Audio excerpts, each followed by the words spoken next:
Alors, un autre volet de votre grand engagement, c'est celui des formations. En tant que DGAS, vous avez été aux manettes du pilotage des formations et des professions en travail social. Est-ce que vous pouvez nous dire un peu quels sont les défis, quels sont les enjeux et les difficultés que vous avez rencontrés dans ce cadre-là? Une deuxième question que je vous poserai, je vous pose, donc, c'est aussi, vous avez accepté de prendre la présidence d'UNAFORIS. Vous pourrez nous dire pourquoi vous avez accepté de prendre une telle responsabilité dans un univers pas si simple qui regroupe les organismes de formation en travail social? Oui, c'est vrai, c'est pas si compliqué que ça. Lorsque j'étais donc directeur d'action sociale, il y a plus de 20 ans, les choses se présentaient en termes très différents de ce que nous connaissons aujourd'hui. C'est-à-dire que le travail social relevait d'un appareil de formation spécifique qui avait été créé par le secteur et pris en compte, si je puis dire, pris en charge par l'État, avec un encadrement juridique à minima. Souvenez-vous, pour un arrêté pour les IRTS, un simple arrêté pour les IRTS en 86, je crois, un encadrement juridique à minima, et donc, mais une responsabilité totale. C'est-à-dire que la DAS finançait, régentait le secteur de la formation à la place près. On fixait les capacités à la place près. On régentait tous les diplômes, et ces diplômes qui se sont créés, puisqu'on en avait 14 à l'arrivée, tant que je me souvienne.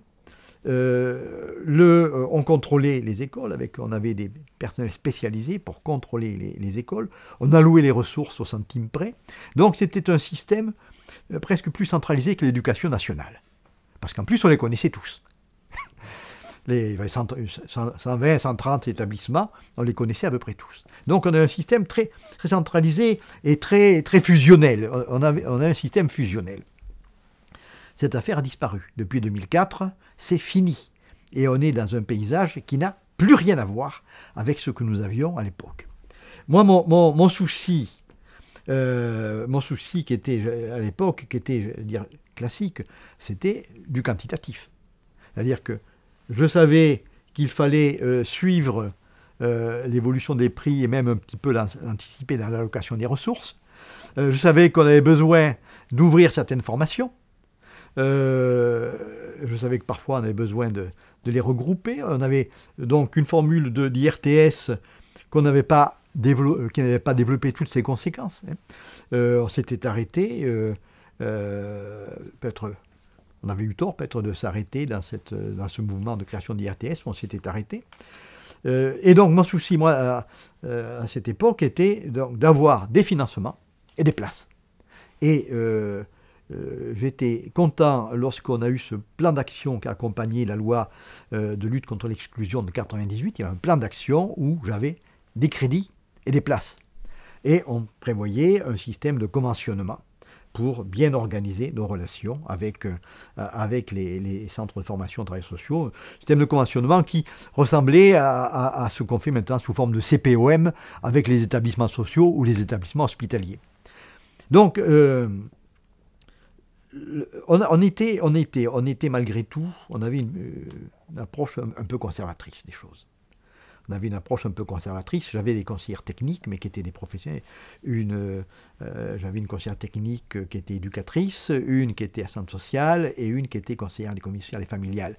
Et on avait une approche un peu conservatrice, prudente, trop prudente. Et si j'ai un reproche à me faire, c'est effectivement qu'on a été trop prudent sur ce chantier, parce qu'on avait beaucoup d'autres chantiers, qu'on ne pouvait pas non plus se disperser. Et puis que c'est quelque chose qui nous semblait bien fonctionner. Lorsque a été décentralisé le secteur des formations sociales à partir de 2004, les conseils régionaux nous disent les établissements sociaux de formation sociale, c'était bien tenu.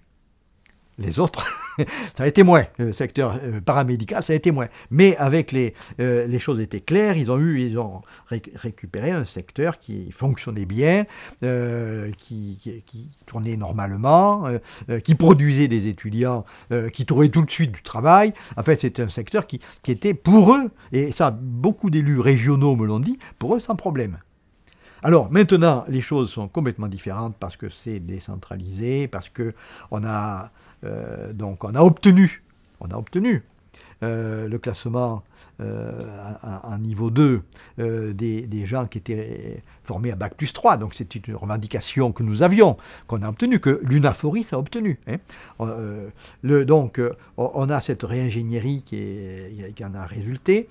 On a maintenant les rapports avec les universités, qui est quelque chose que nous souhaitions développer. Donc on y est, avec un système d'accréditation auprès de la DGFiP. Non, mais on a ce secteur de formation dans un cadre juridique complètement différent et qui va encore se chambouler avec la réforme de la formation professionnelle. On a donc ce secteur de formation qui est aux prises avec de nouveaux défis, puisque le financeur, c'est le conseil régional, et pas n'importe comment. Nous étions financeurs simples, finalement. On n'a pas de réserve par rapport à ce secteur. Les conseils régionaux peuvent être tentés à faire ce qu'on n'aurait jamais imaginé, faire appel à la concurrence, faire jouer la concurrence. Nous, jamais on n'aurait imaginé faire jouer la concurrence. Maintenant, donc, c'est la concurrence, c'est la grosse inconnue du secteur de la formation continue qui est déterminant pour l'équilibre financier des écoles. Mais, et c'est pour ça que j'ai accepté la présence de l'UNAFORIS, parce que ce secteur de formation, je crois, est tellement lié à l'action sociale que revaloriser ces formations, c'est ipso facto revaloriser l'action sociale. Et c'est ça qui m'intéressait. C'est-à-dire que l'action sociale a besoin d'acteurs, il y a des bénévoles, mais il faut des professionnels. C'est évident qu'il faut des professionnels, des gens qui prennent le risque d'une relation. Pour moi, c'est ça, un travailleur social. Quelqu'un qui prend le risque d'une relation dans un monde où les gens n'en veulent pas, où elles sont sélectives, les relations. Or, des gens qui prennent le risque d'une relation, donc il faut des gens formés et dont il faut revaloriser la condition salariale, statutaire, et la revalorisation de l'action sociale est au prix de la revalorisation de la situation de ces acteurs professionnels. Donc c'est ça qui m'intéresse dans le secteur de formation. Dans le secteur de formation, c'est fournir donc ces gens qui sont un peu qui devraient être le sel de la terre. Ils prennent le risque d'une relation dans un milieu, une époque où les gens ne se parlent pas. Vous savez que ça a été étudié, l'INSEE a étudié le nombre de fois où certaines personnes parlent à un autre. Et il y a des gens qui ne parlent à personne, qui ne parlent à personne de toute la journée. Et donc, on a besoin de travail social pour rompre cette tendance croissante à la solitude. La solitude est un risque, devient un risque social. devient risque social. Les travailleurs sociaux sont là pour être l'antidote. Et on a besoin de ces travailleurs sociaux. Alors effectivement, il peut y avoir d'autres formations que les nôtres. Ces formations peuvent évoluer comme elles ont toujours évolué.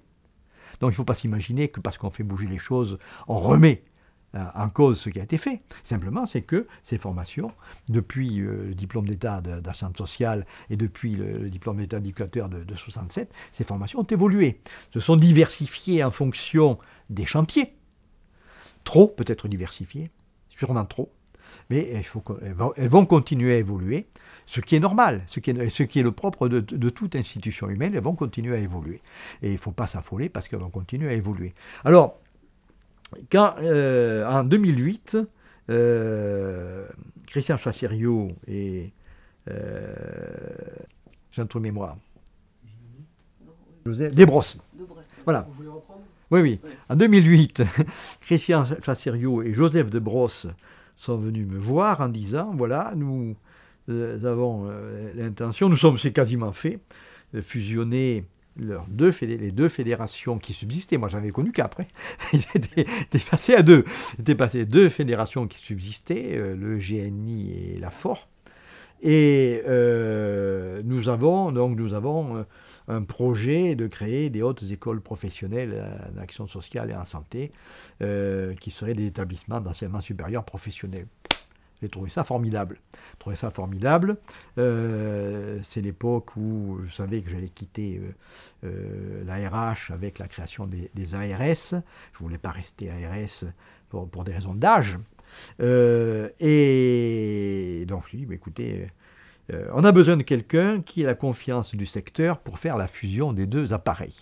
Donc là, j'ai accepté de présider à la fusion des deux appareils, qui n'a pas été très compliqué quand même. Et donc 2008-2011, j'étais en même temps encore en profession. 2012, j'étais retraité totalement. C'est en 2012 qu'on est passé à l'UNAFORIS de plein exercice après avoir eu une structure de préfiguration. Et donc, comme j'avais le sentiment que personne ne voulait me remplacer, donc j'ai continué jusqu'en 2015, qui m'a posé des problèmes personnels, familiaux. Et donc j'ai arrêté en 2015 pour des raisons largement familiales, et je me suis réjoui d'être remplacé par Denis Valence. Donc voilà, moi je crois que l'UNAFORIS a été dans une période d'une extrême difficulté, d'une extrême instabilité. Et c'est pas fini. L'UNAFORIS a donné une existence nationale au centre de formation de travailleurs sociaux. Et donc pour moi c'est important parce que derrière ces formations, il y a l'action sociale, et dans l'action sociale a besoin de professionnels reconnus. Et donc, pour moi, c'était le moyen de faire reconnaître l'action sociale, parce que c'est toujours été, quand j'étais directeur de l'action sociale, le moyen de... L'action sociale a besoin d'être reconnue, au même titre que les autres leviers de notre système de protection sociale. Au même titre. Voilà, donc l'UNAFORIS a, je crois, obtenu d'abord la reconnaissance du niveau 2, ce qui n'aurait pas été le cas s'il n'y a pas eu l'UNAFORIS. S'il n'y avait pas eu l'UNAFORIS, dans ce secteur, ça aurait été la débandade. Avec quelques-uns, les meilleurs auraient survécu et les autres auraient été impitoyablement laminés. Donc l'UNAFORIS a réussi, mais elle n'a pas encore pu pousser la création de ces EPAS, qui était quelque chose d'intéressant et qui reste pour moi un objectif pertinent. C'est-à-dire que pour le travail social, il faut des formations supérieures, caractère professionnel, comme il y en a pour les architectes, comme il y en a dans le secteur de l'agriculture, comme il y en a dans les écoles de commerce. L'enseignement supérieur professionnel, ça existe, et il n'y a pas d'enseignement supérieur que généraliste. Voilà, donc l'UNAFORIS, c'est une belle aventure. J'ai été gêné aussi parce que j'habitais en province et que donc pour un tel engagement, il faut être tout près de Paris pour être présent auprès des pouvoirs publics. On avait réussi à constituer un groupe de parlementaires intéressés par le travail social. Et ça, moi, je m'en réjouissais parce que quand j'étais directeur d'action sociale, c'était également une de mes obsessions, avoir des parlementaires qui s'intéressent à ces questions. Et ce n'était pas acquis au départ, mais à force de patience, de chercher, on trouve des parlementaires qui sont intéressés. Et moi, j'ai eu la grande satisfaction, quand on préparait la loi 2002, de former une députée qui me disait, écoutez, expliquez-moi, parce que je ne connais pas, c'était Roselyne Bachelot. Et donc j'ai donné des cours particuliers en matière d'action sociale à Roselyne Bachelot, et je m'en réjouis parce que c'est une très bonne élève. Et donc voilà, l'UNAFORIS avait réussi, avant les dernières élections, on avait un groupe de parlementaires qui étaient plutôt tous d'anciens travailleurs, des travailleurs sociaux, mais qui avaient une vision politique. Ils souhaitaient avoir une vision politique du travail social, de l'action sociale, et ça me réjouissait. Maintenant, il y a un large renouvellement, mais je pense qu'il doit en avoir encore quelques-uns prêts à porter les problèmes de l'action sociale, parce que ces problèmes d'action sociale ne sont jamais portés tels qu'eux. Soit ils le sont par des lobbies, par des personnes âgées, EHPAD, handicap, et encore pas n'importe quel handicap, à ce moment on ne parle que de l'autisme, soit ils sont sur des problèmes territoriaux, problèmes de tel ou tel établissement, mais l'action sociale en tant que telle est comme un des leviers, parce que l'action sociale est un des leviers de notre système de protection sociale. Elle n'avait pas toujours de défendeurs en tant que tel, et je crois que les écoles en particulier n'avaient pas de défenseurs, et il faut avoir une période où il faut avoir des défenseurs. Et que pensez-vous de la création de nouveaux métiers et de nouveaux diplômes de travail social? Parce qu'en fait, on parle souvent des métiers canoniques, oui, mais on voit une constellation autour de ce noyau dur se profiler. Est-ce que pour vous c'est une avancée? Est-ce que ça correspond vraiment à des besoins, ou est-ce que c'est une façon d'éclater finalement quelque chose qui a du sens et qui continue à devoir exister? Non, moi je ne vois pas de menace. Je ne vois pas de menace pour les professions canoniques. Qu'il y ait de nouveaux métiers, c'est naturel. C'est naturel parce que ils naissent des problématiques sociales ou des politiques montées pour répondre à ces problématiques. À l'époque, on parlait beaucoup des femmes relais. Vous vous souvenez des femmes relais, toutes sortes d'animateurs, autres que les animateurs socioculturels. Maintenant, on parle des gestionnaires de cas, des coordonnateurs. Donc, le métier, des fonctions nouvelles qui apparaissent. Et c'est normal. Et ça a toujours été comme ça. Et ça continuera.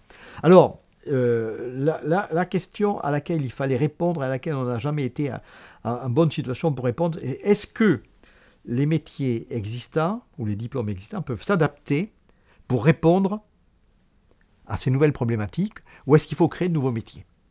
Moi, j'aurais préféré que l'on sache adapter les métiers existants, quitte avec des compléments de formation, les adapter à ces nouvelles problématiques, que les animateurs socioculturels puissent intervenir aux urgences des hôpitaux, par exemple, puisqu'on en parlait tout à l'heure, que les travailleuses familiales puissent remplir la fonction des femmes relais, par exemple aussi.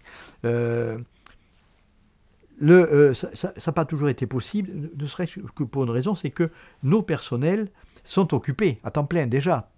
Et donc, il est difficile de les distraire, de les mettre sur de nouveaux fronts, alors qu'on sait qu'on a besoin de nos moniteurs éducateurs pour les établissements, qu'on a besoin de nos éducateurs spécialisés. Les éducateurs spécialisés pourraient jouer, l'assistante sociale pourrait jouer ce rôle de gestionnaire de cas, nouveaux métiers, occuper ces nouveaux métiers à la jonction du sanitaire et du social, qui vont se développer, qui vont forcément se développer. Moi, je pense qu'on devrait pouvoir arriver à adapter notre diplôme d'assistant social, par exemple, pour arriver à les mettre sur ces fonctions de gestionnaire de cas ou de coordonnateur dans les cabinets médicaux, dans les maisons de santé pluridisciplinaires, qu'on va forcément développer. Voilà ce que je peux vous répondre. Mais je crois qu'il faut, c'est un point dont on n'en parle pas suffisamment de cette question. Est-ce que nos métiers permettent de s'adapter à de nouvelles fonctions? Est-ce qu'il faut continuer à créer de nouveaux métiers? Étant entendu que, il est dans la nature humaine que, avec l'évolution des problématiques sociales et des réponses sociales, on crée de nouveaux intervenants. Moi, je pense que c'est une question extrêmement importante que vous soulevez ici parce que, par exemple, sur les assistantes sociales, on voit qu'il y a une pénurie aujourd'hui de demandes pour entrer en formation d'assistante sociale. Donc, ça veut dire qu'à un moment donné, le métier d'assistante sociale ne correspond plus, en tous les cas, aux aspirations des jeunes. Et peut-être que ce métier est trop daté et qu'il y a une réflexion de fond à mener qui va au-delà de la reconnaissance de niveau, mais bien sur les fondements des professions. Oui, mais là d'abord, c'est la seule profession sociale qui soit dans cette situation. Sur le versant éducatif, la demande est forte. La demande est très forte d'étudiants qui veulent se porter sur des professions éducatives. Sur les assistants sociales, il y a effectivement un recul des vocations, entre guillemets, qui peut s'expliquer assez largement par le mal-être de cette profession qui a du mal à se situer dans les nouvelles politiques. La nouvelle politique. Et je crois que ça tient à l'héritage du casework. De mon temps, on parlait du client. Et moi, je me souviens très bien, social parlant du client. Bon, eh bien, cette relation duale ou duel, je crois que c'est quelque chose de dépassé maintenant. Je crois que c'est largement dépassé. Largement dépassé, qu'il faut une approche différente, une approche d'équipe. Plus que cette approche qui était inspirée d'un certain moralisme, il faut dire les choses comme je le pense. Et je crois que c'est une des raisons pour lesquelles il y a une désaffection pour cette profession. Cette profession a du mal à se situer dans un travail collectif, je crois. Et je le regrette, parce que c'est une belle profession dont on a besoin.